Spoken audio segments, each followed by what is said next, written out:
오늘 이 시의 저자는 아삽입니다. 아삽은 성경에서 한 네 사람이 같은 이름이 나오는데 아마도 이 사람은 다윗과 솔로몬 시대에 그 찬양대를 지휘했던 악장, 지휘자였다고 생각이 듭니다. 이 역대상 16장 5절에 보면은 그런 말이 나와 있습니다. 그는 이 아삽은 특히 음악뿐 아니라 시에도 능하고 하나님을 경외하는 사람이었기 때문에 시편에 보면은 총 12편의 시를 적은 사람입니다. 그리고 이 73편은 그 중에 하나죠. 오늘 시인은 악인들이 잘 되는 것, 악인들이 형통함을 보면서 큰 혼란에 빠졌습니다. 악인인데 항상 평안해요. 악인인데 자꾸 재물이 늘어나요. 재산이 늘어나요. 그래서 시인은 생각했습니다. 아마 그들이 지금은 몰라도 아마 죽을 때는 아마 처참하게 큰 벌을 받고 큰 고통을 겪고 죽을 거야. 그렇게 믿었습니다. 그런데 죽을 때를 잘 살펴보니까 그들이 죽을 때도 고통이 없고 힘이 강건하였다라고 오늘 이 4절에서 이야기합니다. 그래서 낙심했습니다. 이게 뭐야? 자기가 그동안 경건하게 살고자 애썼던 그 자신이 이거 내가 헛짓거리 한 거 아니야 라는 것처럼 느껴졌습니다. 그래서 15절에서는 보면은 나도 그냥 그들처럼 막 살아버릴 걸, 그냥 쾌락을 추구하면서 막 살 걸, 그렇게 후회도 했습니다. 그러나 이것은 결국 무지에서 나오는 영적인 혼돈과 침체였습니다. 시인은 악인의 형통함, 그리고 악인이 평안히 죽고 죽기 직전까지 잘 사는 것을 보면서 하나님은 과연 정의로우신가? 라는 그런 강한 의구심이 들었습니다. 아는 지식의 수준이 아직은 그 정도밖에 안 되기 때문에 이 무지에서 나오는 영적인 침체가 온 것입니다. 여러분, 알지 못하는 것은 이 중립이 아닙니다. 알지 못하는 것은요, 내가 알지 않기로 작정한 것입니다. 선택한 것입니다. 그래서 무지는 심판의 날에 결코 면죄부가 될 수가 없습니다. 몰랐어요, 못 들었어요, 나에게 전해주는 사람이 없었어요, 그런 게 통하지 않는다는 말입니다. 그 중에서도 가장 문제가 뭐예요? 복음에 대한 무지. 이것은 영원한 치명적인 그런 결과를 갖고 오는 것이죠. 그래서 하나님이 우리를 인간으로 창조하신 것은 배우기 하기 위해서 창조하신 것입니다. 가치 있고 중요한 것은 빨리 배우고, 깊이 배우고, 덜 중요한 것은 천천히 덜 배워도 되게끔 인간을 창조하신 것이죠. 자동차는요, 제가 몇십 년을 자동차를 운행했지 않습니까? 갈아줄 것이 많이 있습니다. 그런데 내가 잘 몰라서 안 갈아주면은 반드시 얼마 후에 문제가 생깁니다. 심지어 어떤 부품은요, 안전에 치명적인 결과를 갖고 오는 그런 부품도 있습니다. 그렇게 사고가 나고 나가지고 소모품 안 갈아주면 갈아주는 것이 문제가 될 줄 몰랐어요. 이런 게 안 통한다는 것이죠. 만일 여러분 인간 설명서라는 그런 책이 있다면은 그게 얼마나 두껍겠습니까? 여태까지 우리는 살아왔지만 우리는 인간이 무엇인지도 알지도 못하고 사용해왔습니다. 이 무지에서 온 영적인 실체는 이게 깨달을 때까지는 해소가 안 되는 거예요. 오늘 시인이 바로 그러했습니다. 혼란 속에 있었고 악인이 잘 되고 번성한 것을 보면서 내가 경건하게 살아온 것이 이 헛되게 느껴졌습니다만 그 시인이 성소에 들어갔을 때 그들은 악인의 종말을 깨달았다라고 17절에 이야기하고 있습니다. 바로 악인의 파멸을 성소에서 본 것이죠. 17절 보면 하나님이 성소에 들어갈 때에야 그들의 종말을 내가 깨달았나이다. 이렇게 적혀 있지 않습니까? 즉 인생은 내가 눈으로 보고 있는 이 한 토막 안에서 의미가 있는 것이 아니라 죽음 이후에까지 연장되어서 그 의미가 연결되어서 행한 대로 하나님께서 갚으신다라는 것을 보여주었을 때 비로소 시인은 행복이 무엇인지를 알게 되었다고 28절에서 이야기하고 있는 것입니다. 여러분, 우리 모든 인간은 행복하기를 원합니다. 그렇죠? 그런데 그렇다고 그러면 행복이 무엇입니까? 라고 물으면은 그 설명해 보라 그러면 설명하기 쉽지 않습니다. 왜냐하면 이 행복은 진리와 비슷합니다. 그래서 진리가 무엇인지 설명하기는 어렵지만 진리를 만났을 때 우리는 어떻게 해요? 아멘 하지 않습니까? 마찬가지입니다. 뭐예요? 우리 영혼은 이미 진리가 무엇인지 알고 있다는 것입니다. 영혼은. 행복도 같아서 행복이 무엇입니까? 라고 말해보라 그러면은 그 설명하기 쉽지 않지만은 행복한 상태에 도달하게 되면은 뭐라 그래요? 자연스럽게 나는 행복해요. 이렇게 고백이 나오는 것입니다. 그래서 행복은 영혼에 새겨진 기억과 같은 것입니다. 많은 철학자들과 사상가들이 노년에 글을 쓰거든요. 근데 그들의 주제가 대부분 뭐냐면은 행복에 관해서라고요. 그렇다면은 행복이라는 것은 결국 인생 전체에 대한 것, 그것이 행복이라는 것이죠. 인간이 무엇을 배우는 것도 왜 배워요? 행복하려고. 무엇을 알고자 하는 것도 왜 알라 그래요? 행복하려고. 무엇을 왜 소비하죠, 그죠? 소비하려고 하는, 쇼핑하는 거 왜 쇼핑해요? 행복하려고. 그러니까 그 모든 욕망은 결국 행복하기를 원하기 때문에 그렇게 하는 것입니다. 그래서 인간은 행복을 추구하는 존재입니다. 대부분 사람들은 자기 자신이 누구인지도 모른 채 내가 어디로부터 와서 어디로 가는지도 모른 채 이 감각적인 행복만을 추구하게 됩니다. 그러나 이것은 참된 행복일 수가 없습니다. 성부, 성자, 성령 이 삼위일체 하나님은요. 이 삼위일체가 하나님의 존재 방식이거든요. 근데 이 삼위께서는 서로 사랑으로 연합하고 계신다고요. 그래서 하나님은 성부, 성자, 성령으로 서로를 사랑하심으로써 한 사랑 안에서 한 하나님으로 계시기 때문에 바로 하나님을 사랑이다 이렇게 말하는 것입니다. 그 사랑 안에서 삼위 하나님은 행복하시거든요. 이것이 행복의 근원이라는 것이죠. 소스라는 것이죠. 인간은 그 하나님의 행복을 본받을 때에만 그때 행복을 느끼는 것입니다.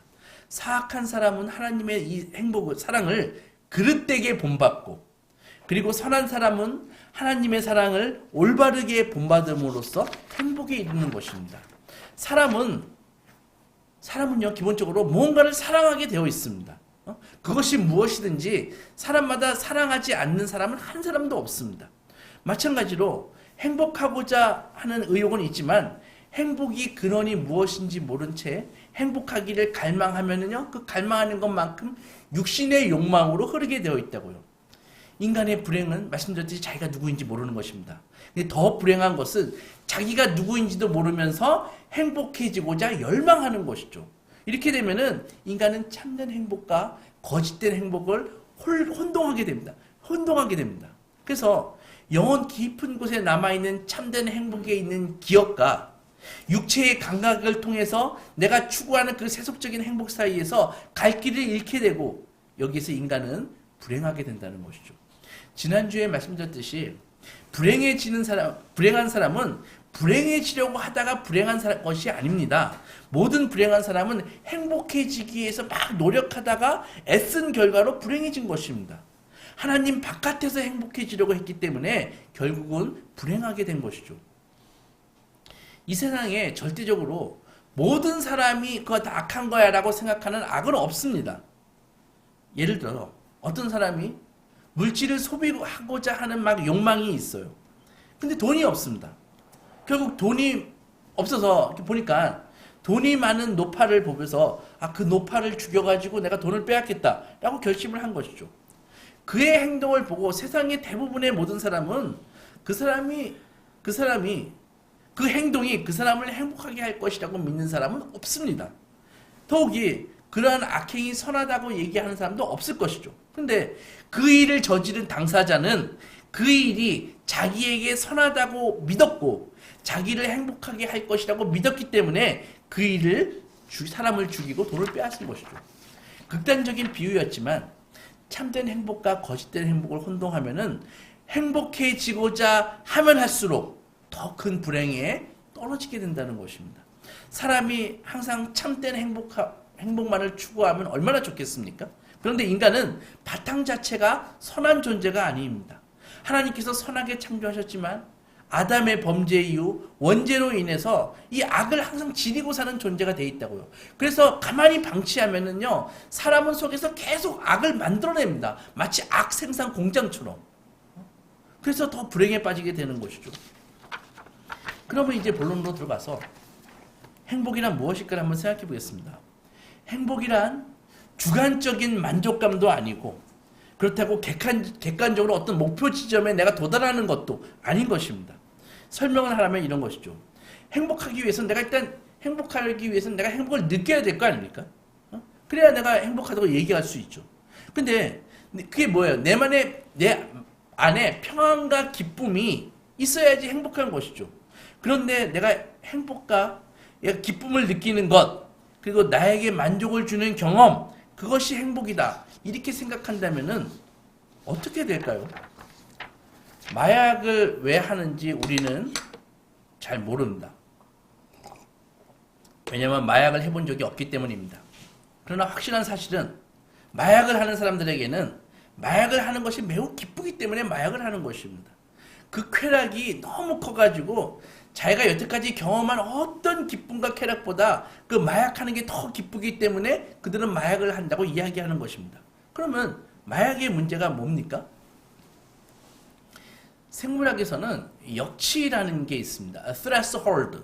이게 문턱이라는 말인데 이게 뭐냐면은 어떤 작용을 일으키기 위한 최소한의 자극입니다. 그것이 역치인데 문제가 뭐냐면은 이 마약을 하면은 처음에는 1g만 먹어도 아주 기뻐요.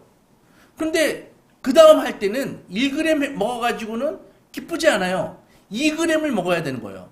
그게 역치인 것입니다. 그 역치가 점점 올라가는 것입니다. 나중에는 자기 생명을 내놓을 만큼 그만큼 많이 먹어야 그 마약의 효과가 나타난다는 것이죠. 그래서 결국은 죽게 되는 거 아닙니까? 그게 역치라는 것이죠. 만약에 행복이 주관적인 만족감에 불과하다면 마약을 하는 것은 충분히 행복할 수 있습니다. 실제로 올더스 헉슬리라고 하는 그 아주 유명한 작가이자 그 사상가가 있는데 그 사람이 미국 사람 청년들에게 마약해라. 마약이 뭐가 문제야? 남에게 피해 주는 것도 아니잖아. 집에서 방문 걸어 닫고 방문 잠그고 혼자서 즐겁다는데 뭐가 문제야? 그 절정적인 행복의 엑스터시에 이르는 것이 진짜 행복이야. 이렇게 주장해가지고 옛날에 그것에 막 젊은이들이 설복돼가지고 막 마약을 포용했습니다. 그러나 사회주의 국가든 자유주의 국가든 진보 국가든 보수적인 국가든 이 마약은 다 범죄입니다. 정죄됩니다. 그 사람들이 하나님을 몰라도 역시 행복은 그렇게 추구하는 것이 아니야 라는 것을 이미 알고 있는 것이죠. 그렇다고 해서 그러면 이 주관적인 감정이 아니면 그러면 행복은 어떤 객관적인 어떤 수준에 올라가는 게 행복이냐? 내가 남들 하듯이 결혼도 잘하고 돈도 벌고 이렇게 올라가는 게 행복이냐? 어떤 객관적인 상태에 도달하는 게 행복이냐? 오랜 세월을 비혼으로 외롭게 지낸 사람들에게는 결혼을 하는 것이 행복에 도달하는 것처럼 보일 수 있지만 행복한 사람들은요, 결혼했다는 사실 때문에 행복한 게 아닙니다. 실제로 의학적인 보고서에 의하면 결혼하지 않고 혼자서 싱글로 사는 사람들은 일찍 죽는다는 통계가 나와 있습니다.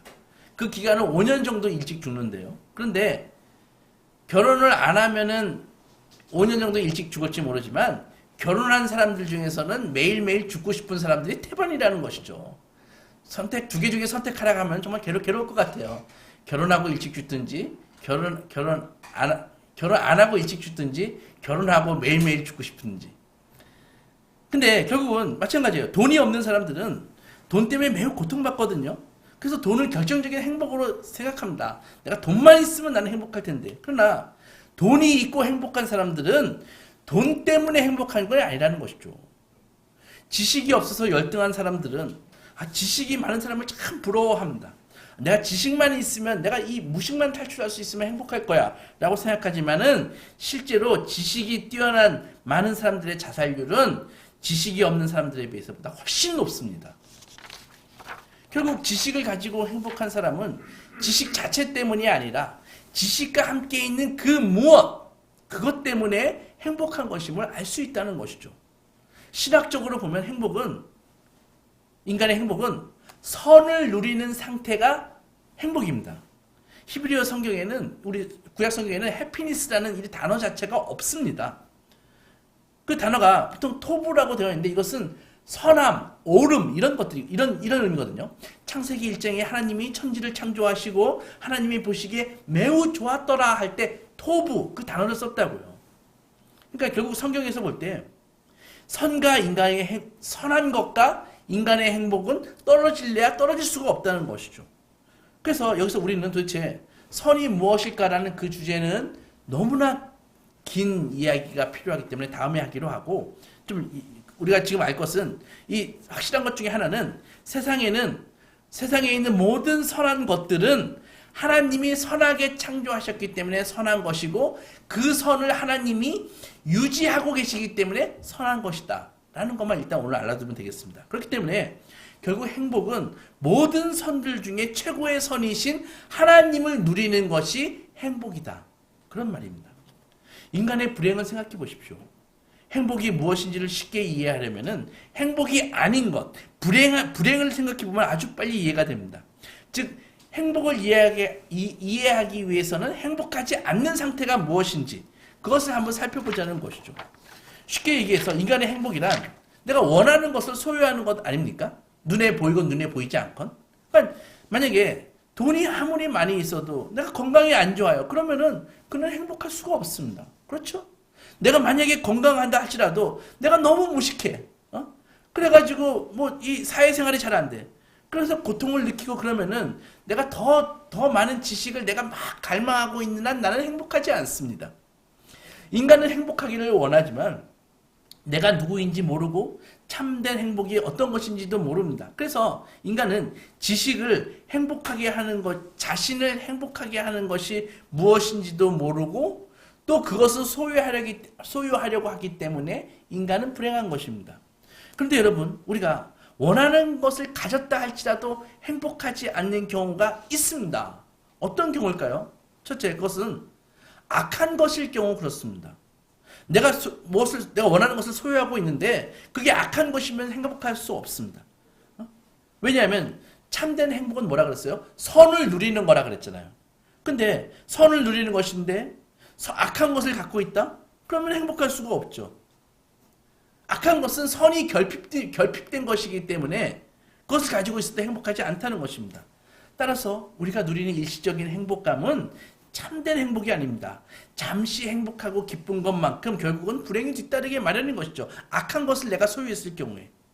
악한 것을 선택하는 인간의 그 마음 자체가 선이신 하나님과 멀리 떨어져 있는 거잖아요. 하나님은 선이시고 하나님은 복의 근원이십니다. 그런데 복의 근원이신 하나님에게서 멀리 떨어져 있는데 어떻게 그 사람이 행복할 수 있겠습니까? 이것은 이성적으로 봐도 불가능한 것이죠. 두 번째, 내가 원하는 것을 소유하는 게 행복인데 내가 원하는 것을 소유하고 있다 하더라도 그것이 허무한 것일 때에는 행복할 수가 없습니다. 왜냐하면 자기가 사랑하는 그것이 그렇게 사랑할 만한 가치가 없는 것이고 또 곧 무로 돌아가는 소멸될 것이라면 그것은 의미가 없다는 것이죠. 그럼에도 불구하고 대부분 많은 사람들이 허무한 것을 사랑하면서 거기서 행복을 느낍니다. 사라져갈 육체가, 이 육체도 사라질 건데 사라져갈 육체가 허무한 것을 사랑하는 것이니까 소멸될 것이 사라질 것을 사랑하는 것이죠. 그러니 거기에 어떻게 내가 기댈 만한, 인간이 기댈 만한 영원하고 참된 행복이 있겠습니까? 사랑한다 할지라도 이기심에서 비롯된 욕망은 결코 육체의 욕망일 뿐입니다. 육체는 사라질 존재이죠. 사라질 것에서 느끼는 기쁨은 그것이 사라지는 그때 기쁨도 함께 사라져버린다는 것이죠.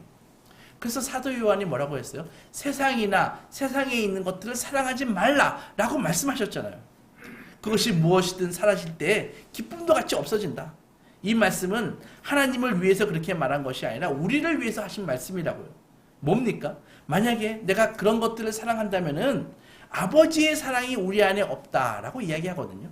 그 말은 하나님이 우리를 사랑하지 않는다는 것이 아니라 우리가 하나님을 사랑하는 그 사랑이 없다라는 것입니다. 허무한 것을 소유함으로써는 참된 행복에 이를 수 없다는 것이죠. 인간은 행복은 내가 생산해낼 수 있는 것이 아닙니다. 많은 분들이 착각하고 있어요. 내가 어떤 자원들을 가지고 내가 행복을 생산해낼 수 있다고 생각하는데 결코 그런 게 아닙니다. 행복은요, 하나님이 만복의 근원이신데 하나님께서 이 세상 모든 인간을 행복하게 하시는 방법은 인생들을 삼위 하나님 당신께 이끄셔서 부르셔서 당신 안에 거하게 하심으로써 행복하게 하신다는 것이죠. 인간이 이것을 인정하지 않을 때 그는 행복하게 할 수 없는 것을 욕망하게 되고 거기서 마치 마약과 같이 일시적으로 주는 기쁨을 영원한 기쁨과 행복과 교환하게 되는 것입니다. 그 속에서 인간의 영혼과 육체는 이 아름다운 결합이 깨지고, 그리고 조화를 이루면서 살아가야 할 영혼과 육체 사이에는 극심한 반목과 갈등이 일어나는 것입니다. 하나님께서는 모든 인간에게 율법이라는 걸 주셨습니다. 예수를 믿거나 안 믿거나 간에 바로 양심인데, 사람들은요 모든 것을 자기 욕구대로 하지만 그 욕구가 이 율법과 양심과 이 벗어날 때, 양심은 자기를 정죄하고 자기 안에서 새겨진 율법은 자신을 양심의 법정에서 기소합니다. 그래서 내 안에서 계속 재판이 이루어지는 거예요. 그러니까 어떻게 이 진정한 행복과 평안에 이룰 수 있겠습니까? 세상에 지각 있는 어떤 종교도 어떤 가르침도 네 마음대로 살아라 그러면 행복하게 될 것이다, 그렇게 가르치는 종교는 없다라는 것이죠. 이것은 행복이 인간 스스로 만들어낼 수 없는 것, 창출해내는 것이 아니라 인간 바깥에 있는 그 무엇에 의해서 행복은 가져다 주는 것임을 가르쳐 주는 것입니다. 원하는 것을 소유하는 것이 행복입니다. 그러나 소유할 만한 가치가 없는 것을 소유해서 행복한 것은 거짓 행복입니다. 그렇게 되면 잠시 거짓 행복을 느끼지만 궁극적으로 그를 불행하게 됩니다. 그러면 참된 행복에 이르기 위해서는 우리가 어떤 것을 소유해야 될까요? 첫째는 완전하고 영원한 것을 소유해야 된다는 것입니다. 제가 아는 한 노년의 신사가 있었습니다. 은퇴하고 집에 있으니까 심심하기도 하고 해서 강아지를 키웠습니다. 정확하게 얘기해서 그냥 애들이 강아지 하나 갖다 놨습니다. 근데 그 강아지가 얼마나 사랑스러운지 밖에 나갔다가 집에 들어오면 애들도 방문 닫고 스마트폰이나 보고 있는데 아내도 시큰둥하고 있는데 강아지만 탁 뛰어나가지고 펄쩍펄쩍 뛰면서 좋아하거든요. 사료를 좀 줘봤어요. 이뻐해 주니까 강아지가 사랑스러워졌고, 이제는 매일매일 슈퍼에서 과자를 사다가 강아지와 함께 먹으면서 친하게 집에서 놀았습니다. 돈을 벌지 않고 집에서 노니까 가장의 권위도 떨어지는 것 같고, 아내와 자식들은 탁 나가서 돈을 버는데 본인은 집에서만 있는 것이죠. 친구를 만나더라도 밥이라도 사 먹고 소주라도 한잔 하려면 돈이 있어야 할 거 아닙니까? 그 아내에게 용돈 타 쓰는 것도 하루 이틀이고, 그래서 그냥 하루 종일 집에서 안 나가고 강아지랑 놀았습니다. 그렇게 몇 년을 잘 지내다 보니까 이 강아지가 늙잖아요. 늙고 해서 조금씩 병이 생기기 시작했습니다. 나중에 강아지가 암에 걸렸다는 거예요. 그래서 없는 살림이지만 적금을 암에 걸렸는데 그냥 보낼 수는 없잖아요. 그래서 적금을 깨고 해가지고 300만 원을 들여가지고 암 수술을 해줬다는 거예요. 근데 암은 제거했는데 곧 강아지가 바로 관절염에 걸리고 이것저것 막 당뇨 걸리고 하더니 결국 강아지가 죽어버렸습니다. 강아지가 죽는 날 그 신사는 하늘이 무너지는 것 같았답니다. 충격을 받았대요. 자기를 좋아해주는 유일한 존재가 그래도 강아지였는데 눈물이 막 앞을 가렸습니다. 그래서 자기가 평소 강아지랑 산책하고 다니던 산에다가 나무 밑에 잘 묻어두었는데 그 다음날부터 강아지가 그리워서 견딜 수가 없는 거예요.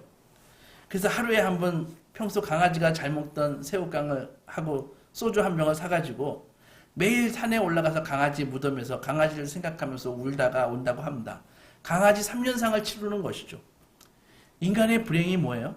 사라질 것을 사랑하다가 자기가 사랑하는 것이 사라졌는데 그 사랑이 여전히 내 마음에 남아있을 때, 그리고 그것이 내 삶에 영향을 줄 때 인간은 불행한 것입니다. 그래서 세상의 모든 것들을 사랑해야 되지만 다 정도가 있는 것입니다. 한이 없는 사랑, 무한한 사랑, 하나님은 당신 외에는 이런 사랑을 할 대상을 우리에게 주시지 않으셨습니다. 하나님은 죽으실 염려가 없고 우리가 잃어버릴 걱정을 해야 할 분이 아니시기 때문에 하나님께서는 그런 감정이 있을 수가 없습니다. 하나님은 당신을 사랑함에 있어서 최대치의 한도를 정해놓으시지 않으셨습니다.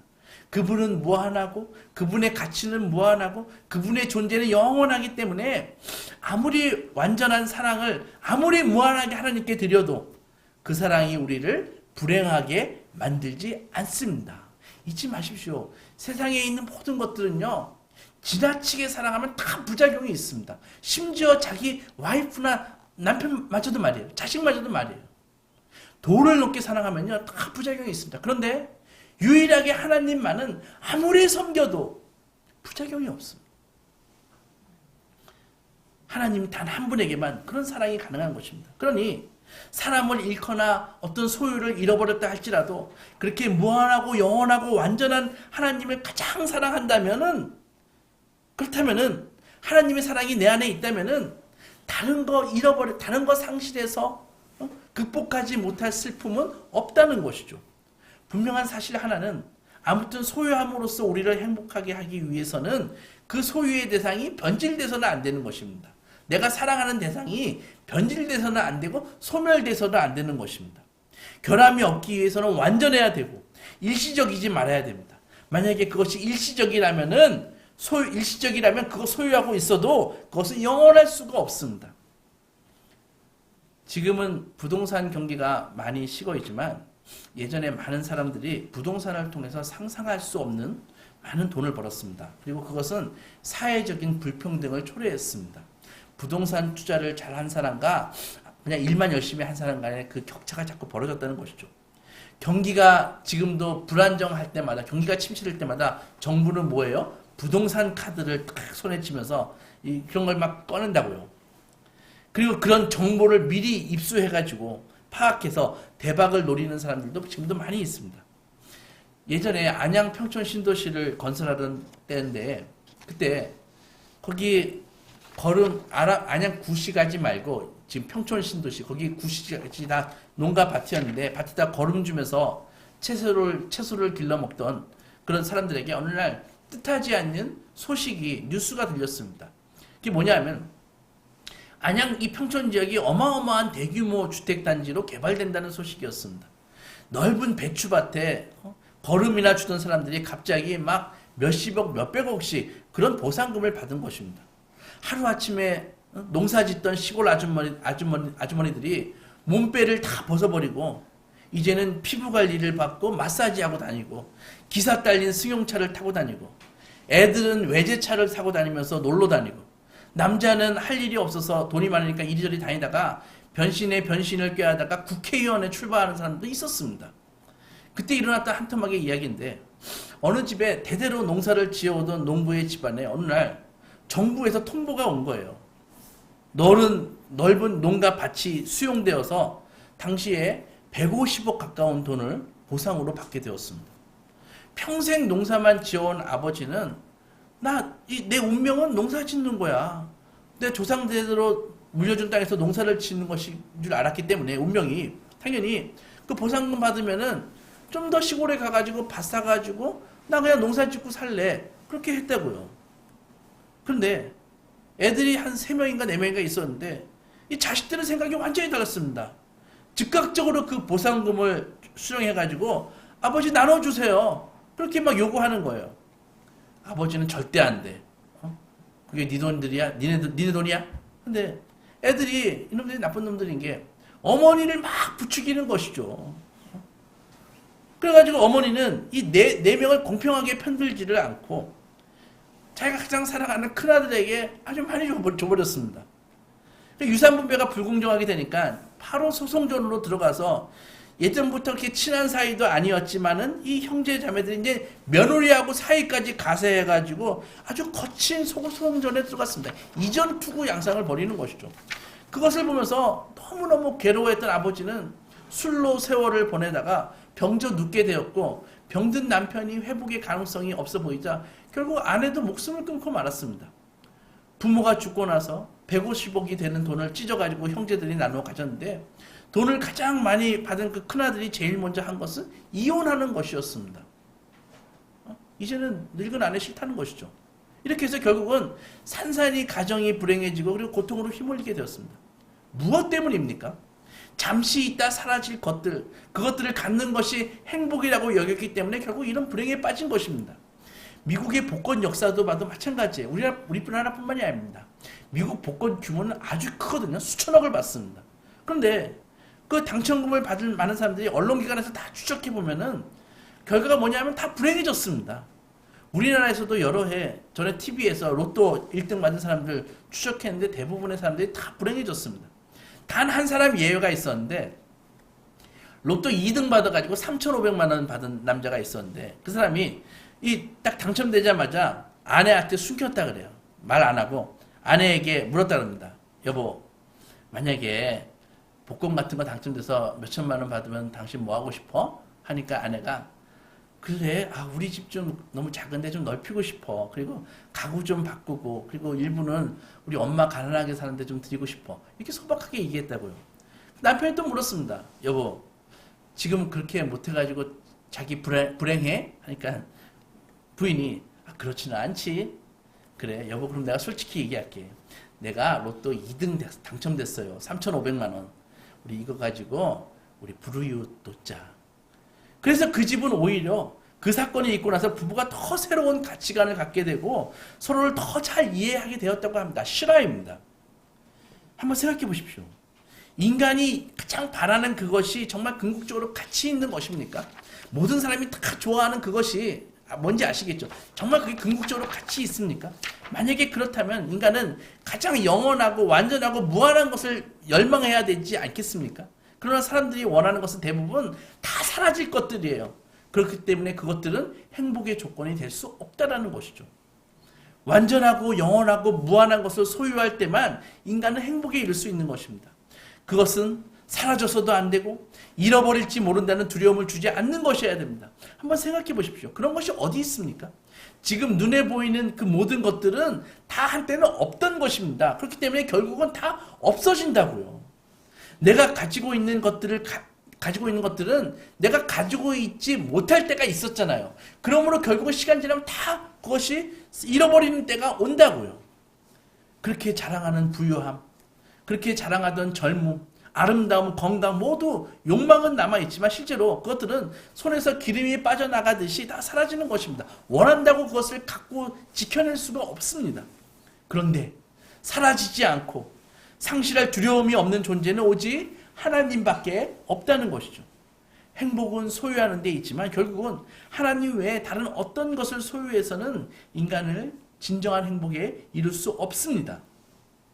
그러면은 하나님을 소유한다는 것은 무엇일까요? 눈에 보이지 않고 영이신 하나님을 어떻게 소유해야 됩니까? 어거스틴은 하나님을 소유한다고 하는 것은 그분을 사랑하고 공경하는 것이다 라고 이야기하고 있습니다. 하나님을 소유한다고 하는 것은 하나님께 사랑을 받고 그분을 공경함으로 모시는 것이 그분을 소유하는 것입니다. 그분은 존재에 있어서 완전하시고 무한하시고 영원하실 뿐만 아니라 우리에게서 그분을 빼앗아갈 수 있는 어떤 것도 이 세상에는 존재하지 않습니다. 우리가 한없게 두렵게 여기는 사망이나 시련이나 고통이나 기쁨이나 모든 피조물들 그 어떤 것이라도 할지라도 하나님을 우리에게서 빼앗아갈 수 없습니다. 그러므로 인간의 행복은 하나님과의 관계에서 자기가 누구인지를 알고 무엇으로 창조되었는지를 아는 것입니다. 한 걸음 더 나아가서 하나님께 사랑을 받고 그 하나님을 사랑하는 것입니다. 사람은 처음부터 하나님 안에 있을 때에만 행복하도록 창조되었기 때문에 하나님을 사랑하고 하나님을 모시고 사는 거기에 인간의 진정한 행복이 있는 것입니다. 우리의 간절한 기도 생활, 우리의 절실한 이 말씀 생활, 어떻게 하든지 우리의 삶을 우리의 기도와 일치시키려고 하는 이 모든 애쓰는 노력들은 결국 내가 소유하고 있는 하나님을 잃어버리지 않기 위한 우리의 행위임을 기억해야 될 것입니다. 하나님은 우리의 손으로 우리의 통장에 소유하는 분이 아닙니다. 하나님을 인격으로 하나님을 소유하고 우리의 마음으로 하나님을 사랑하고 예배하는 것입니다. 그렇게 하나님을 소유한 사람들이 행복하게 사는 것은 하나님이 정하신 것이라는 것이죠. 사랑하는 소망교회 성도 여러분, 이미 말씀드렸듯이 모든 불행한 사람들은 불행하게 살려고 해서 불행해진 것이 아닙니다. 하나님 안에서만 찾을 수 있는 행복을 하나님 바깥에서 찾기로 넘보았기 때문에 결국은 행복하려다가 불행의 낭떠지로 떨어져 버린 것이죠. 그러므로 행복을 위해서는 하나님을 소유하는 것이 가장 첫 번째 일임을 기억하시기 바랍니다. 그 하나님을 믿고 그분께 사랑을 받고 그 사랑으로 살아가는 것이 불행해지지 않는 비결이고 영원한 행복을 누리는 방법입니다. 그러므로 이제 인생에 있어서 무엇이 가장 급박한 문제일지 알게 되셨을 것입니다. 이제까지는 진리의 빛이 모자랐기 때문에 내가 돈을 많이 벌면, 내가 좀 더 높은 지위에 오르면, 내가 누군가를 좀 지배하면 걱정은 사라지고 행복이 올 거라고 믿었을 것입니다. 그러나 그것은 결코 진정한 행복이 아니고 일시적으로 만족감을 줄지 모르지만 그런 것들은 가지면 가질수록 공포와 불안이 따라오는 것들입니다.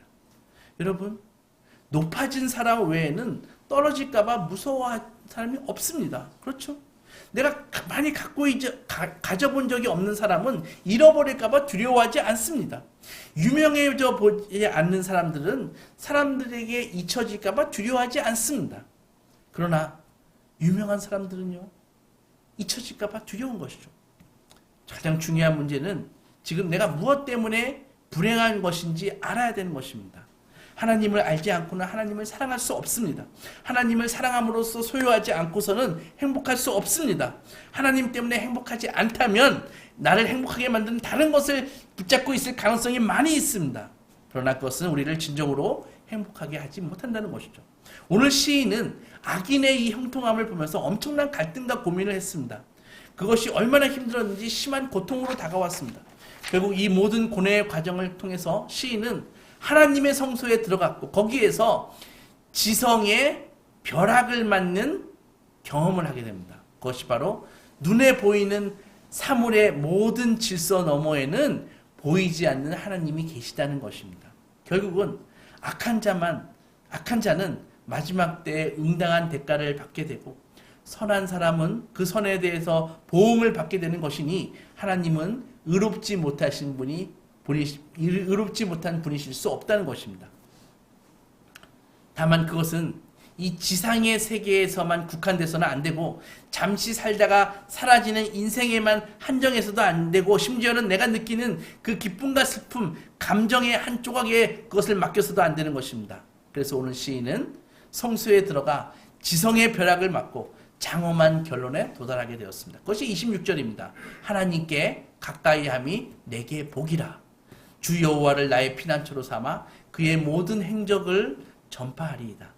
하나님을 소유함이 복입니다. 그것이 행복에 이르는 길입니다. 만복의 근원이신 하나님을 소유한 만큼 행복해지는 것입니다. 아무쪼록 우리 소망가족 모두 2025년도 한 해를 시작하면서 하나님을 풍성히 소유하셔서 행복한 주님의 자녀가 되시기 주님의 이름으로 축원합니다. 기도하겠습니다.